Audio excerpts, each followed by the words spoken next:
Chapter 9. The Science of Mind Manipulation by Psychological Programming Methods, Behavior Modification, Psychological Motivation and NLP. One way to explain how the slaves are conditioned is to relate an episode where the two authors observed a satanic family carrying out conditioning to reinforce their children's mind control as their family ate at a restaurant. After relating this interesting incident, the chapter will cover the various psychological methods used to condition slaves. Observations of a satanic family carrying out monarch conditioning on their children. The husband of the family was about 28 and the wife was about 26. A young man, perhaps an uncle of the children, about 25, also sat at the table with them. The family had 5 children, ranging from about 1.5 years old to about 7 years old. During the entire time we watched them, which was over an hour, we never saw one act of love, not one act of nurturing on the part of the parents. Everything was programming and more programming. The husband had an attitude of control over his children. He was a young, somewhat wild cocksure type. From piecing together things, it was clear that he made a good salary and that he and his wife enjoyed profanity. His wife had the most dead-looking eyes we have ever seen in a person. She looked every bit the part of a satanic priestess of the worst type. The young man of about 25 had very large knife hidden on his back that we noticed only by close observation of his movements. Although it was 1 o'clock, the adults were calling their meal breakfast.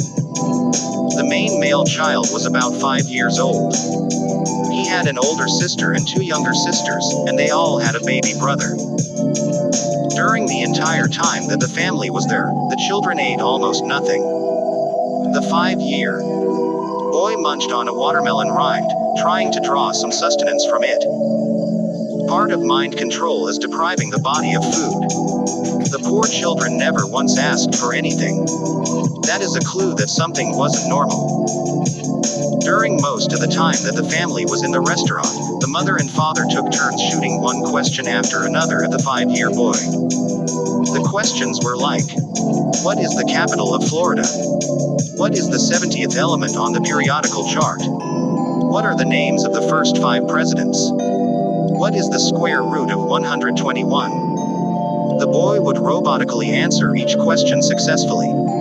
The questions were not questions but programming and commands. The mother sternly said, "What make of car was that?" "That's a question." Actually, what she was saying was a command. Around this time they said, "Wake up, wake up, wake up." Hypnotic command. A couple which was in the restaurant was watching how obedient the children were, and they were also overhearing how excellent this little boy could answer difficult rapid-fire questions. They were impressed, and the lady came over to tell the parents how wonderful their family was. After oodling for 10 minutes over how great this family was, the woman went on to other things. It was difficult for both of us watching to stomach the compliments this stranger was giving to these parents. The natural impulse was to get her to shut up her compliments. She naively made all these compliments, little knowing that these parents were practicing one of the most hideous, if not the most hideous, type of mind control invented. Asking questions rapid fire is another mind control technique. In fact, all of the elements of what Fritz watched at the table that day were practiced on Fritz, the co-author, when he was in Beast Barracks at West Point, USMA. The little girl was repeating her programming, "I don't have anything inside me." She was actually singing it. One of the girls had different alters coming out and was having a conversation with herself between different alters' personalities. She placed her hand over her temple in scarecrow fashion, Wizard of Oz programming. Her head movement was a dead giveaway to those of us familiar with monarch programming. The parents had chosen the spot to eat because of the large surreal picture above them on the wall with blue and red flowers, water and mountains. The picture was acting as a scrambling scattering mechanism when the boy studied the picture, which he did for the longest time in a trance. The middle girl was dropping crayons into a styrofoam cup and saying, "Get into the fire." Then she would say, "I'm purple. I'm pink. I understand you're purple. I understand you're pink. Get out of here for a minute. What she was doing was giving the crayons personalities. In the monarch programming, the person is totally dehumanized so that some alters think they are ribbons, some monkeys, some clowns, some dolls, some trees, some lions or tigers, etc. The sexual alters are often programmed to think of themselves as cats and butterflies.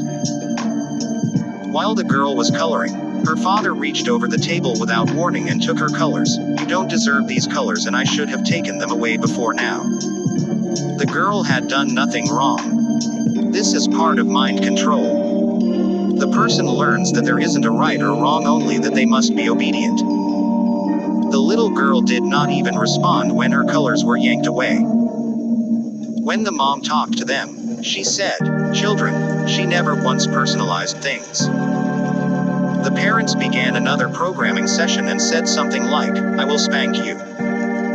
If you don't count, then you can be spanked. We will count 20 times." The constant double messages were obviously breaking down the children to think as programmed rather than respond like normal people to the outside world. The woman turned to her little baby and said, "Tell daddy goodbye." When the child waved goodbye, the woman snapped, "You're not going anywhere." This serves to create confusion. Then she kissed him and said, "Baby, do you want a picture?" We decided to say something to them, and we did say in the form of a compliment about their children. Neither parent showed any pride in the children when the earlier lady had gushedly complimented the children, nor when we complimented them with a sentence. Instead, when we complimented the children, the father began shooting off a series of difficult questions to the boy. This was simply more programming, but apparently he must have thought that we'd be impressed with the boy's ability to answer difficult questions that seemed way beyond what many teenagers would know. Two strange things happened during the course of our verbal interaction with this satanic family. First, the waitresses had given the family free ice cream coupons, but the parents gave them to us without the children even batting an eyelid. Second, I asked the father what the age of his children were and he didn't know, or acted like he didn't know. Then he blurted out, "They are 1, 2, 3, 4, and 5 years old." His wife knew that that answer must have looked bogus to us, and she reprimanded him, "You don't even know the age of your children."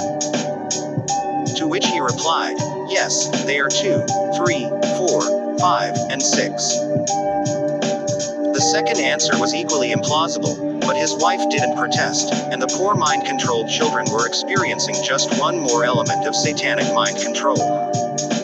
They are not even allowed to realize how old they are. Dates, and times, and ages are kept very confused in the children's minds for secrecy and control. Not only that, but by giving a hypnotic induction, 1, 2, 3. The father had lowered each of the altars which were holding the bodies of his children into a deeper trance. With these altars tranced, another word from the father could have easily pulled up other altars.